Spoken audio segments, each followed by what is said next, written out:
Pooja Plastic, bathroom accessories, essentials that make your bathroom beautiful, and many more. Pooja Plastic colorful range that makes every bathroom cheerful.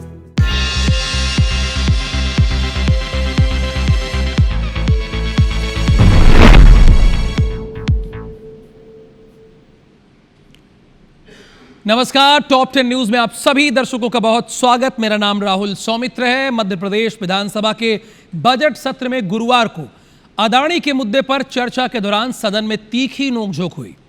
नेता प्रतिपक्ष उमंग सिंगार ने आरोप लगाया कि सरकार बिजली खरीद के नाम पर 25 साल से 1 से सवा लाख करोड़ रुपए अदानी को देने की तैयारी में है। इस पर संसदीय कार्य मंत्री कैलाश विजयवर्गीय ने आरोपों के सबूत मांगे। उन्होंने कहा कि आप इसके सबूत दीजिए। बहस बढ़ने पर विजयवर्गीय ने सिंगार से औकात में रहने की टिप्पणी कर दी। यानी ये विजयवर्गीय के शब्द थे कि उमंग सिंगार आप औकात में रहिए। जवाब में नेता प्रतिपक्ष ने भी मंत्री को औकात में रहने के लिए कहा, यानी उनकी भी औकात पूछ ली। इसके बाद सदन में जमकर हंगामा हुआ। करीब 40 मिनट के व्यवधान के बाद कार्यवाही दोबारा शुरू की गई। मामले की गंभीरता को देखते हुए मंत्री कैलाश विजयवर्गीय के बयान पर सीएम डॉक्टर मोहन यादव आगे आए। उन्होंने माफी मांगी। इधर विधानसभा के अध्यक्ष यानी स्पीकर नरेंद्र सिंह तोमर ने यह साफ कहा कि दुर्भाग्य से असहज स्थिति बन गई है। दोनों पक्षों ने सदा अच्छा प्रदर्शन किया है। उन्होंने कहा कि दोनों पक्षों ने अच्छा प्रदर्शन किया है। जो स्थिति बनी है उसका मुझे रंज है, बेहद रंज। ये विधानसभा के स्पीकर कह रहे हैं। इस स्थिति के लिए पक्ष और विपक्ष दोनों जिम्मेदार हैं। यानी उन्होंने सत्ता पक्ष को भी जिम्मेदार बताया और विपक्ष को भी जिम्मेदार बताया। संसदीय कार्य मंत्री कैलाश विजयवर्गीय की सीमा टूटी है। विवाद के बीच मंत्री कैलाश विजयवर्गीय और उमंग सिंगार ने भी अपने व्यवहार को लेकर खेद व्यक्त किया। मंत्री कैलाश विजयवर्गीय ने कहा कि उनका सब्र टूट गया। हम इस विधानसभा में 5 से 10 होंगे वरिष्ठ, यानी 5 से 10 वरिष्ठ होंगे, लेकिन दुख है कि पहली बार सदन में गुस्सा आया। ये कैसे हुआ ये नहीं पता, लेकिन उमंग की बॉडी लैंग्वेज सही नहीं थी। उनके चलते उन्हें गुस्सा आया। तो नेता प्रतिपक्ष उमंग सिंगार ने भी अपनी ओर से कहा कि वो सीएम की भावना का सम्मान करते हैं। सीएम मोहन यादव ने बड़ा दिल दिखाया। जब प्रदेश हित की बात होती है तब उमंग सिंगार का अहम बीच में नहीं आता है, ये उन्होंने कहा।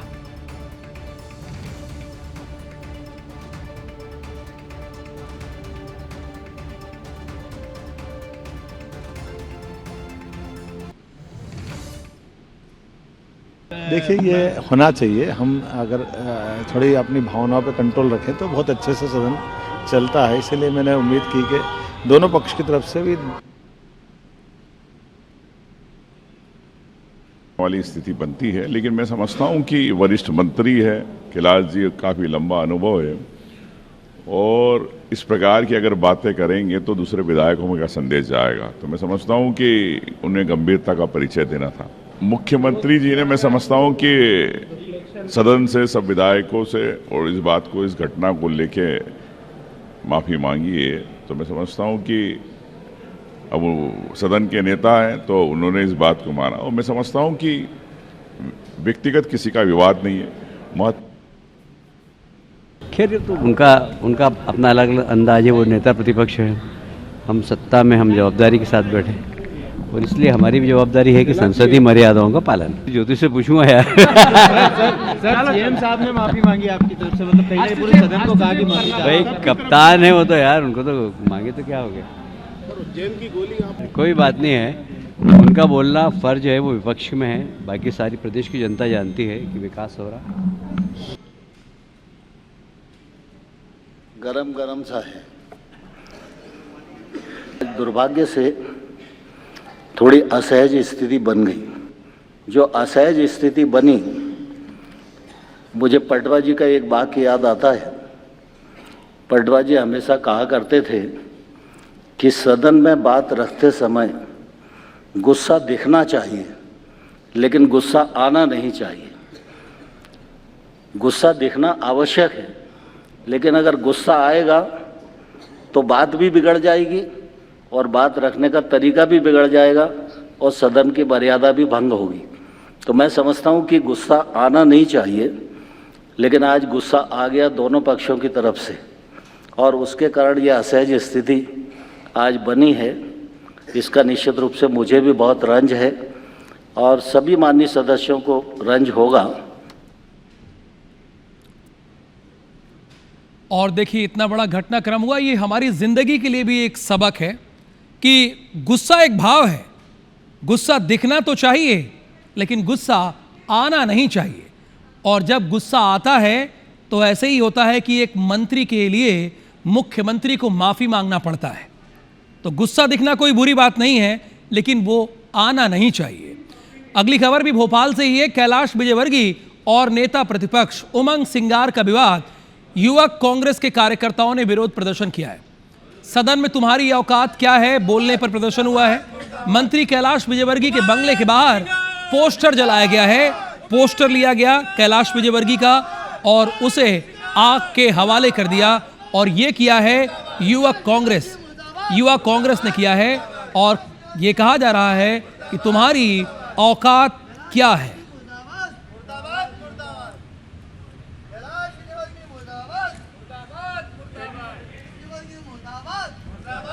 ये कैलाश विजयवर्गीय का पोस्टर है और ये पोस्टर उनके बंगले के बाहर ही जलाया जा रहा है।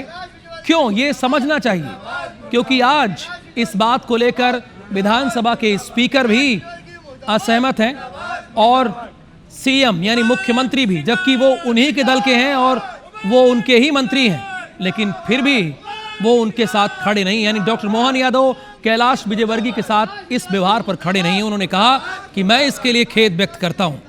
हालांकि बाद में कैलाश विजयवर्गीय ने भी कहा कि वो नेता प्रतिपक्ष हैं और वो अपने स्टाइल में रहते हैं।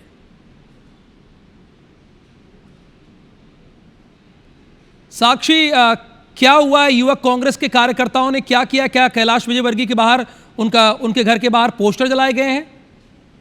जी बिल्कुल, देखिए राहुल, एक तरफ सदन में गर्मा गर्मी का माहौल देखने को मिला, रोजाना प्रदर्शन होते ही थे, लेकिन आज सदन के अंदर जो है वो भाषाई मर्यादा टूटती हुई नजर आई और इसका असर जो है वो सदन के बाहर भी देखने को मिला। कैलाश विजयवर्गीय के जैसे ही विवादित बोल सामने आए, जो कांग्रेसी युवक है, कार्यकर्ता है, वो कैलाश विजयवर्गीय के बंगले के बाहर पहुंच गए और उन्होंने पोस्टर उनका जलाया। और देखिए, ये पूरा विवाद जो है, कैलाश विजयवर्गीय ने जिस तरीके से नेता प्रतिपक्ष को अशब्द कहे, जिस तरीके से विवादित बातें बोली, इसी विषय को लेकर यहाँ पर युवा कांग्रेस जो है वो विरोध प्रदर्शन करते हुए नजर आई। कैलाश विजयवर्गीय के घर के बाहर उनका पोस्टर लेकर पहुंची और पोस्टर जलाकर यहाँ पर विरोध प्रदर्शन करते हुए नजर आया। देखिए, सदन के अंदर भी विपक्ष ने इस बात को लेकर खूब मुद्दा बनाया।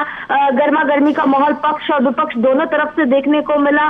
दोनों तरफ से जो है बहस हुई और उस बात को लेकर स्पीकर ने भी वहां पर खेद जताया कि पहली बार मतलब ऐसा हो रहा है कि विधानसभा के अंदर इस तरीके से अमर्यादित भाषाओं का जो प्रयोग है वो किया जा रहा है। और इसी के मद्देनजर देखिए, सीएम डॉक्टर मोहन यादव ने कैलाश विजयवर्गीय की तरफ से सदन से माफी मांगी। उन्होंने कहा कि मैं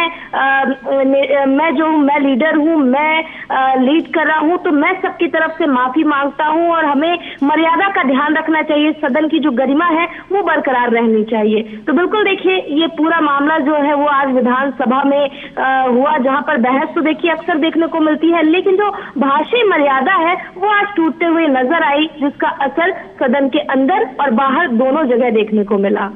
धन्यवाद साक्षी, इस पूरी जानकारी के लिए आपका।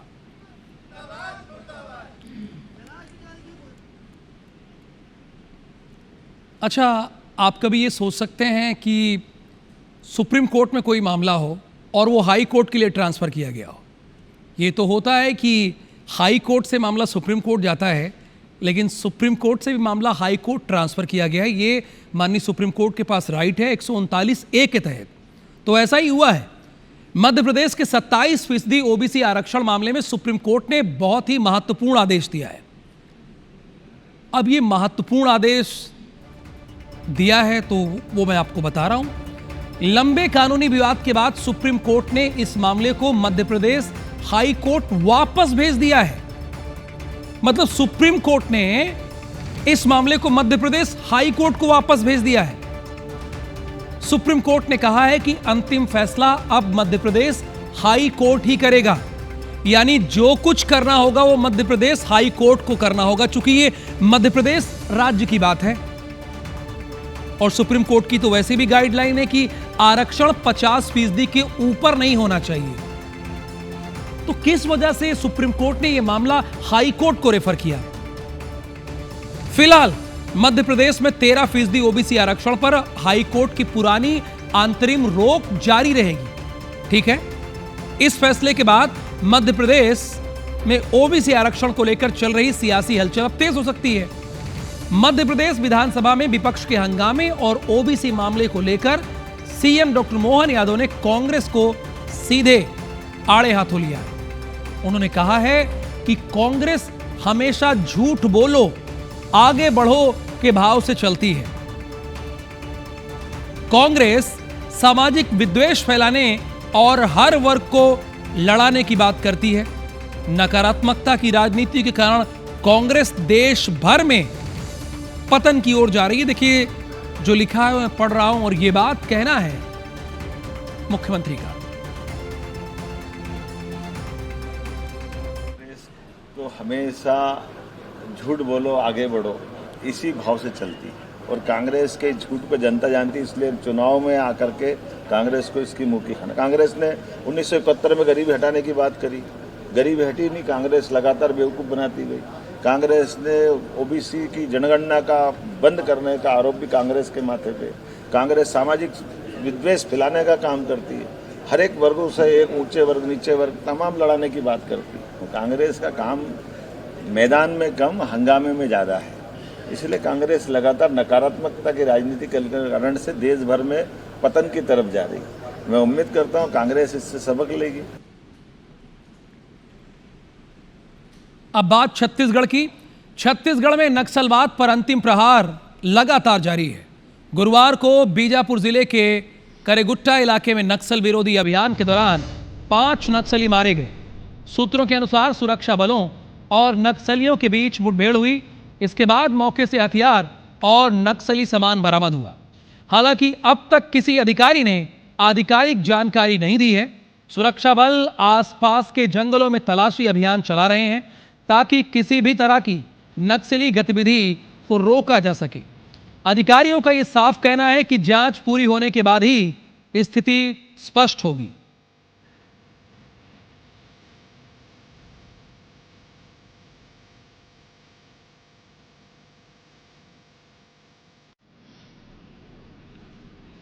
छत्तीसगढ़ में नक्सलवाद की डेडलाइन 31 मार्च, अब बस 40 दिन बाकी है।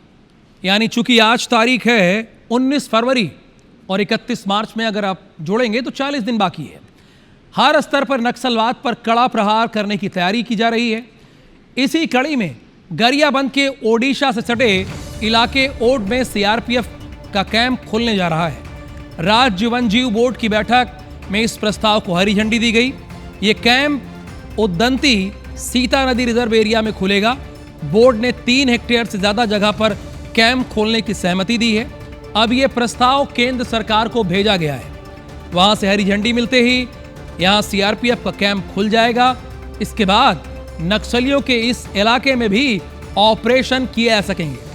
कैंप खुलने से वन्य जीव सुरक्षा को भी मजबूती मिलेगी। स्टेट बोर्ड में से प्रस्ताव पारित हुआ है कि ओड में जो संवेदनशील इलाका है सीआरपीएफ कैंप बनाने की अनुमति विधिवत दी जाए। नेशनल बोर्ड को प्रस्ताव जा रहा है और मुझे उम्मीद है कि जल्दी वहां से भी सैंक्शन हो जाए। कोटा से एक गंभीर सुरक्षा मामला सामने आया है। करणी सेना के कार्यकर्ता ने नेता प्रतिपक्ष राहुल गांधी और 25 सांसदों को गोली मारने की धमकी दी है। इसका वीडियो वायरल हो रहा है। पुलिस ने आरोपी को गिरफ्तार कर लिया है और जांच जारी है। कांग्रेस ने इसे सुनियोजित साजिश करार दिया है। वहीं देश भर में सांसदों की सुरक्षा पर सवाल उठने लगे हैं।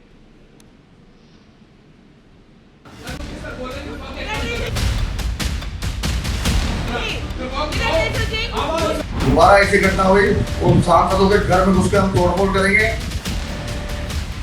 मुझे लगता है कि राहुल गांधी का आदेश पर यह घटना हुई है। कोटा से गंभीर मामला सामने आया। करणी सेना के कार्यकर्ता ने नेता प्रतिपक्ष राहुल गांधी और 25 सांसदों को गोली मारने की धमकी दी। धमकी वाला वीडियो सोशल मीडिया प्लेटफॉर्म पर वायरल हुआ। वीडियो में खुद को करणी सेना का सदस्य बताने वाला राज आमेरा, इसने कहा कि अगर संसद में हुई घटना का जिम्मेदार राहुल गांधी है तो वे 25 सांसदों के घर में तोड़फोड़ करेंगे और राहुल गांधी को निशाना बनाएंगे। इधर वीडियो वायरल हुआ तो कोटा पुलिस ने आरोपी को गिरफ्तार किया है। मामले की जांच की जा रही है।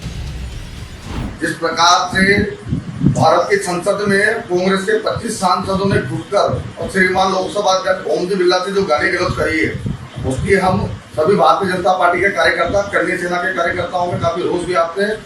दोबारा ऐसी घटना हुई उन सांसदों के घर में घुस के हम तोड़फोड़ करेंगे। और मुझे लगता है कि राहुल गांधी का आदेश पर यह घटना हुई है। राहुल गांधी कान खोल कर सुन ले, अगर दोबारा ऐसी घटना हुई तो तेरे घर में घुस के हम गोली मार देंगे। धमकी पर कांग्रेस प्रवक्ता पवन खेड़ा ने कहा कि ये धमकी कोई अलग थलग घटना नहीं है, बल्कि आरएसएस बीजेपी तंत्र की सुनियोजित साजिश का हिस्सा है। वहीं सुप्रिया श्रीनेत ने कहा कि जब तक एक आदमी बेखौफ बैठकर सांसदों और नेता प्रतिपक्ष को धमकी दे रहा है, तब ओम बिरला और देश के गृह मंत्री कर क्या रहे हैं। एक आदमी बेखौफ होकर बैठा है, ऊपर नरेंद्र मोदी और ओम बिरला जी की तस्वीर लगाकर, और वो नेता प्रतिपक्ष को और 25 और सांसदों को गोली मारने की धमकी देता है। मैं पूछना चाहती हूं ओम बिरला जी से, ये लफंगा जो अपने आप को करणी सेना का बता रहा है, ये अपने आप को आपका समर्थक बताता है। आपको इस वीडियो पर कोई आपत्ति नहीं है? इस सरकार के गृह मंत्री क्या कर रहे हैं? सोशल मीडिया पर फैल रही धमकियों ने एक बार फिर से लोकतंत्र में चुनकर आए प्रतिनिधियों की सुरक्षा और जिम्मेदारी पर सवाल खड़े कर दिए हैं। Bureau report, IBC24। भारत में फिल्म रिलीज के विवादों का सिलसिला थमने का नाम ही नहीं ले रहा है। पहले घूसखोर पंडित, अब यादव जी की लव स्टोरी ने हलचल मचा दी है। यादव समाज ने फिल्म की कहानी पर आपत्ति जताई है।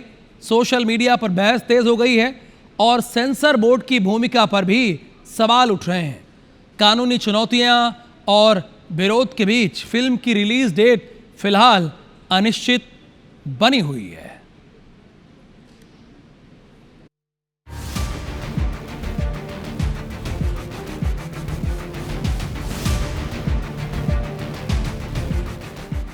भारत में हाल में रिलीज होने वाली फिल्मों को लेकर विवादों का सिलसिला लगातार जारी। पहले घूसखोर पंडित फिल्म पर पंडित समाज ने आपत्ति जताई। अब यादव जी की लव स्टोरी को लेकर बखेड़ा खड़ा हो गया। फिल्म की कहानी को लेकर यादव समाज में भारी नाराजगी है। प्रदर्शनकारियों का दावा है कि फिल्म में यादव समुदाय को गलत तरीके से पेश किया है। इसमें ऐसे घटनाक्रम शामिल हैं जो वास्तविकता पर आधारित नहीं है। सोशल मीडिया पर भी बहस छिड़ गई। कुछ यूजर्स इसके पीछे घूसखोर पंडित विवाद से जोड़कर देखते हैं और पाखंड के आरोप लगा रहे हैं। सेंसर बोर्ड की जिम्मेदारी पर भी सवाल उठाए जा रहे हैं कि क्या रचनात्मक आजादी की आड़ में समाज को बांटने वाली सामग्री को मंजूरी दी जा रही। पूरा यादव समाज टारगेट करा जा रहा भाई हमारा।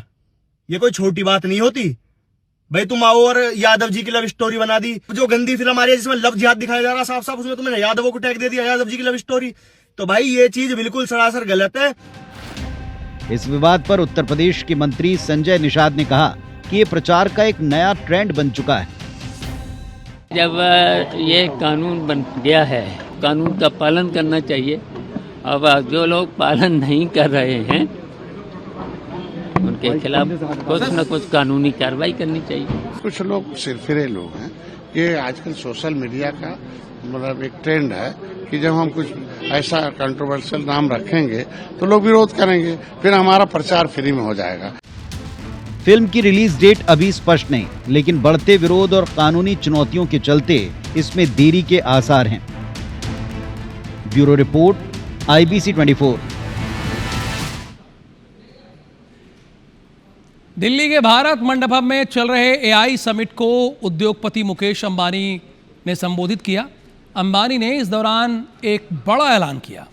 मुकेश अंबानी ने कहा कि जिस तरह जियो ने देश में डेटा सस्ता किया, उसी तरह अब आर्टिफिशियल इंटेलिजेंस को भी आम भारतीय तक किफायती दरों में पहुंचाया जाएगा।